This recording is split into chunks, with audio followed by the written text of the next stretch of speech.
नमस्कार दोस्तों, स्वागत है आप सभी का अपने YouTube चैनल शिव पार्वती धार्मिक कथा में। दोस्तों, आज के इस वीडियो में हम आपके लिए करवा चौथ की व्रत कथा लेकर आए हैं। करवा चौथ का व्रत हर साल कार्तिक मास के कृष्ण पक्ष की चतुर्थी तिथि को रखा जाता है। इस दिन सुहागिन स्त्रियां अपने पति की लंबी आयु के लिए निर्जला व्रत रखती हैं। रात्रि में चांद को देखने के बाद और अपने पति का चेहरा देखने के बाद स्त्रियां इस व्रत को खोलती हैं। धार्मिक मान्यताओं के अनुसार इस व्रत को करने से पति की लंबी आयु होती है, साथ ही वैवाहिक जीवन की समस्त परेशानियां भी दूर होती हैं और सौभाग्य की प्राप्ति होती है। तो आइए सुनते हैं करवा चौथ की पावन कथा। एक साहूकार के 7 बेटे और 1 बेटी थी। सेठानी सहित उसकी सभी बहुओं और बेटी ने करवा चौथ का व्रत रखा। साहूकार के बेटे अपनी बहन से बहुत प्यार करते थे। साहूकार के बेटे जब भोजन करने लगे तो उन्होंने अपनी बहन से भोजन करने को कहा, तो बहन ने कहा कि भाई, अभी चांद नहीं निकला है, चांद निकलने पर उसे अर्घ देकर ही मैं भोजन करूंगी। बहन की बात सुनकर भाइयों ने नगर के बाहर जाकर एक वट वृक्ष पर छलनी की ओट में एक दीपक जला दी और घर आकर अपनी बहन से बोले, बहन, चांद निकल आया है, अर्घ देकर भोजन कर लो। साहूकार की बेटी ने अपनी भाभियों से कहा, भाभी, देखो चांद निकल आया है, आप भी अर्घ देकर भोजन कर लो। ननद की बात सुनकर भाभियां बोली, बाईसा, ये तो आपका चांद है, हमारा चांद निकलने में अभी समय है।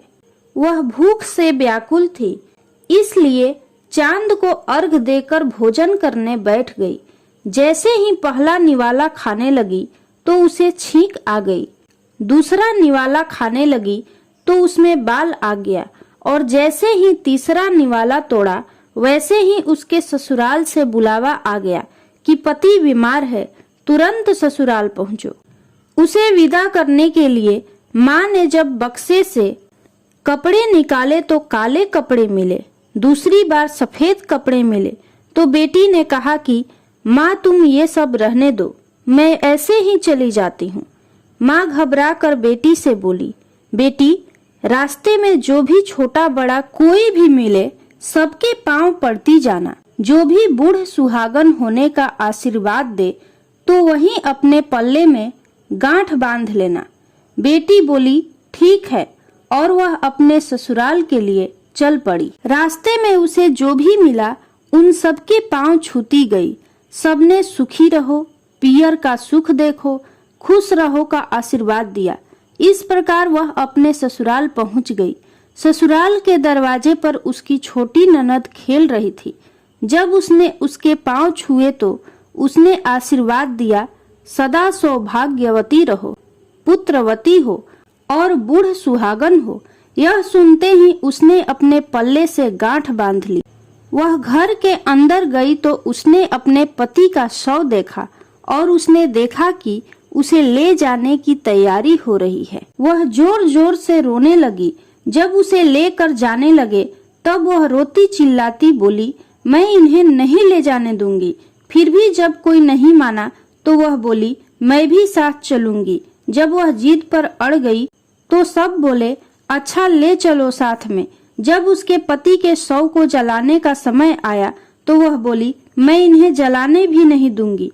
तो सभी बोले, पहले तो पति को खा गई, अब उसकी मिट्टी भी खराब कर रही है। लेकिन वह नहीं मानी। नगर के और परिवार के सभी बड़े लोगों ने यह निर्णय किया कि इसे यहीं रहने दो, इसके लिए एक झोपड़ी बनवा दो। वो वहां अपने पति को लेकर रहने लगी। वो पति की देखभाल करती और उसके पास बैठी रहती। उसकी छोटी ननद दिन में 2 बार आकर उसे खाना दे जाया करती थी। वह हर चौथ का व्रत करती थी। चांद को अर्घ देती, जोत देखती और चौथ माता आती तो चौथ माता कहती। करवोले, भाइयों की प्यारी बहन करवोले, घड़ी बुखारी करवोले। तो वह चौथ माता से अपने पति के प्राण मांगती, परंतु चौथ माता उससे कहती कि जब हमसे बड़ी चौथ आएगी तो उससे अपने पति के प्राण मांगना। ऐसा करते करते सभी चौथ आई और सभी यही कहकर चली गई। अश्विन की चौथ बोली, तुझसे कार्तिक की करवा चौथ माता नाराज है, वहीं तेरा सुहाग लौटाएंगी। जब वह आएंगी तो उनके पैर मत छोड़ना। जब करवा चौथ आने वाली हुई तो उसने अपनी छोटी ननद से पूरे श्रृंगार और सुहाग का सामान मंगवाया और करवे भी मंगवाए। सास ने सोचा पागल हो गई है, जो भी मांगती है दे आओ। साहूकार की बेटी ने करवा चौथ का व्रत रखा, चांद निकलने पर अर्घ दिया, चौथ माता की जोत करी। जब चौथ माता प्रकट हुई तो चौथ माता बोली, करवोले, 7 भाइयों की प्यारी बहन करवोले, दिन में चांद उगाने वाली करवोले, घड़ी बुखारी करवोले। तब उसने उनके पैर पकड़ लिए और बोली, माता मेरा सुहाग वापस कर दो। चौथ माता बोली, तू तो बड़ी भूखी है, 7 भाइयों की प्यारी बहन है, तुझे सुहाग से क्या काम। तब वह बोली, नहीं माता नहीं, मैं आपके पैर तब तक नहीं छोड़ूंगी जब तक आप मेरा सुहाग वापस नहीं करती। तब चौथ माता ने सुहाग का सारा सामान मांगा तो उसने एक एक करके सुहाग का सारा सामान चौथ माता को दे दिया। चौथ माता ने अपनी आंखों से काजल निकाला, नाखूनों से मेहंदी निकाली और मांग से सिंदूर निकाला और अपनी छोटी अंगुली से छींटा दिया। उसका पति जीवित हो गया और चौथ माता जाते जाते उसकी झोपड़ी पर लात मार गई, जिससे उसकी झोपड़ी महल बन गई।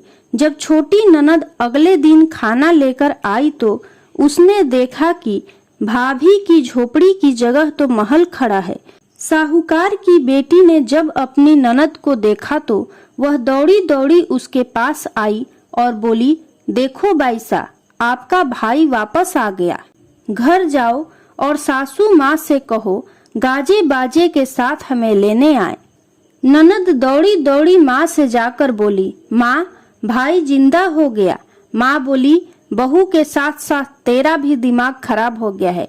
ननद बोली, नहीं माँ, मैंने देखा है, भाई सच में जिंदा हो गया है। भाभी ने गाजे बाजे के साथ हमें बुलाया है। तब घर वाले गाजे बाजे के साथ अपने बेटे को लेने पहुँचे। बेटे को जिंदा देखकर सास बहू के पैर छूने लगी। तब बहू ने अपनी सास को रोकते हुए कहा, देखो माँ, आपका बेटा वापस आ गया। तो सास बोली, बहू ये सब तेरे ही कारण हो पाया है। हे चौथ माता, जैसे साहूकार की बेटी के साथ पहले किया वैसा किसी के साथ मत करना, और बाद में जैसे उसे सुहाग दिया वैसे ही सबको देना और सभी पर अपनी कृपा बनाए रखना। दोस्तों, यदि आपको यह कथा अच्छी लगी हो तो कमेंट बॉक्स में चौथ माता की जय जरूर लिखें।